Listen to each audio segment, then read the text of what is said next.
எந்த பெண்ணுக்கும் நடக்கக்கூடாத கொடூரம் கோவையில் நடந்துள்ளதாக குடியரசு துணைத் தலைவர் சி.பி. ராதாகிருஷ்ணன் தெரிவித்துள்ளார்.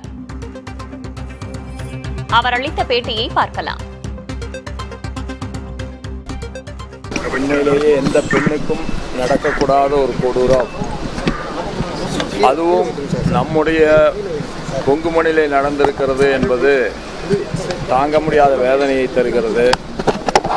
குற்றவாளிகள் கண்டுபிடிக்கப்படுவதும் அவர்களுக்கு அதிகபட்ச தண்டனையை பெற்றுத் தருவதும் காவல்துறையினுடைய பொறுப்பு. நிச்சயமாக காவல்துறை கண்ணும் கருத்துமாக செயல்பட்டு குற்றவாளிகளுக்கு உயர்ந்தபட்ச தண்டனையை பெற்றுத் தருவார்கள் என்று நம்புகிறேன்.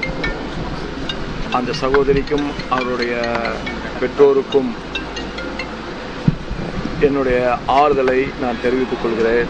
நடக்கக்கூடாததுதான் சில நேரங்களிலே தவிர்க்க இயலாமல் நடந்து விடுகிறது.